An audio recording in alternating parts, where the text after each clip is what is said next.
Hello everyone, and welcome to the final video about the upcoming Lannes Milestone for WARNO. And this time we go over all the changes that are not in the two new divisions, all the other good stuff that is coming. And big part of this is obviously the new towed equipment that is also coming for all the other divisions, including this Fallhaubitze 155-1, the 155mm howitzer for the West Germans, which comes for both of their divisions that are in the game so far, the 2nd Panzer Grenadier and the 5th Panzer Division. A 155mm artillery piece with really good range and decent damage power and medium rate of fire. So pretty powerful. Obviously all stats here, especially prices, can still be subject to change till launch, so take them with a grain of salt. And yep, this is the first of the artillery pieces, but there are quite a couple more. The D30 122mm, for example. This is the same as we saw in the 35th, though this time for the other two Soviet divisions, where it is similar in performance, but it is not forwardly deployable, and it has different transports. And that same gun also comes for the 4th Motorisierte Schützen. And then there is the D20 152mm for only the 39th as an artillery gun. A really good artillery gun here. If you compare it to the Feldhaubitze, it has the same damage. It has less range, but it has more rate of fire, so it has a better DPS. And it currently is a lot cheaper, so there's one of the indicators that price changes might still come for all of these. So as I said, take them with a grain of salt. In the mortar tab, every division also got a 107 or 120mm mortar. From the Soviets, both the 79th and the 39th. The Americans, both the 8th and the 3rd US. And then both these Germans get a 120mm mortar. And then the West Germans as well. So they have different stats, different ranges. The Soviet and the US ones have the highest range. The East Germans come after, and then the West German one has the smallest range, but in general they are pretty similar in behavior. Nothing super fancy as the Wajilek is for the 35th, but still pretty cool units. So those are the new units in the artillery tab, the new towed weapon systems. And in the tank tab, we have a couple of these as well.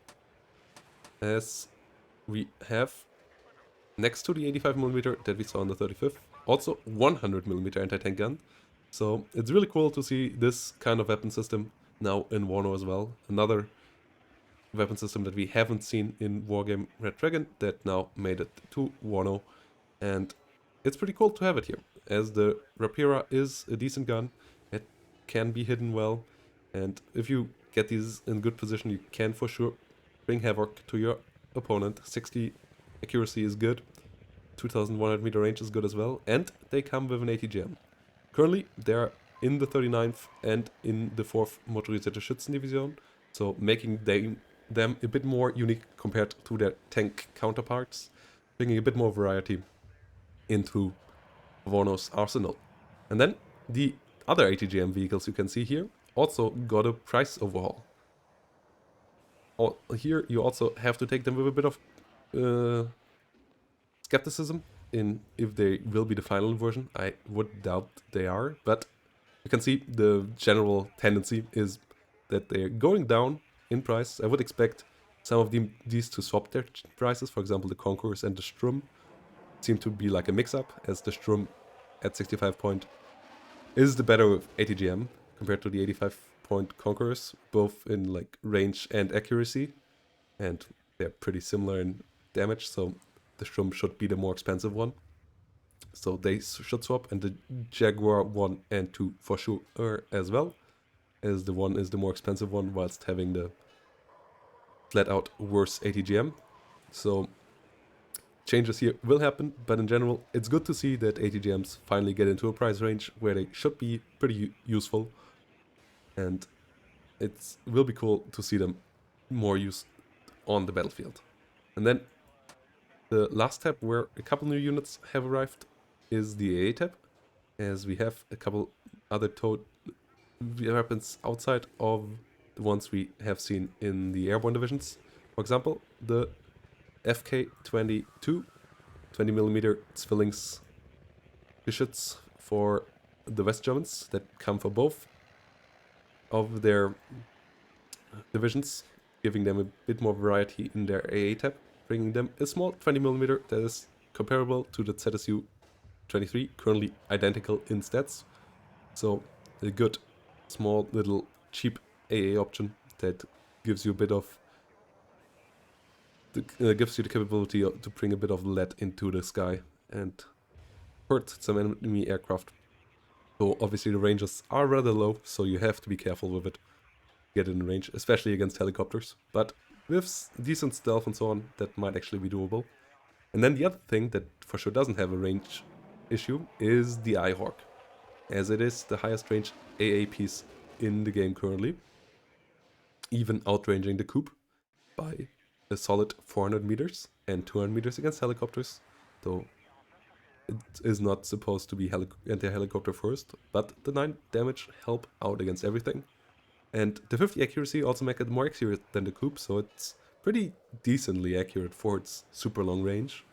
And the Eyehawk for sure will help out the 2nd Panzer Grenadier, which currently doesn't have any long range capabilities, and the 8th Infantry, which also doesn't have any long range capabilities, leaving only the 3rd US without any super long range fighting power. And then one last unit that got added together with a rework for the Soviets in general is that the BMP-1P, the normal one, now uses the Fagot, and then we will get a BMP-1PG, the model not ready just yet, and the price is also still work in progress. These are BMP-1Ps with a AGS grenade launcher on top, so it should be pretty powerful in dealing HE damage. And yeah, they are also a bit more separated from their East German counterparts now, which will still use the Malyutka. So these are the changes in the armory. And then there is also some changes in-game that we need to show, and in the lobby. So in the lobby, you can see there is a bit of a new interface, where you also should be able to see ready and so on better once it is finished. It's still all work in progress, but you can see the switch buttons and so on have changed and look a lot more dynamic now.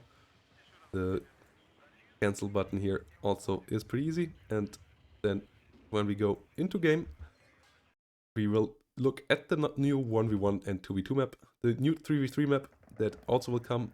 I also already presented in its own video a couple of weeks ago, when we played on it also at the charity event together with some of the Eugen devs, which was a really cool event, playing together with those guys and some other content creators like Vulcan HD Gaming, Bandana, and Yoktok.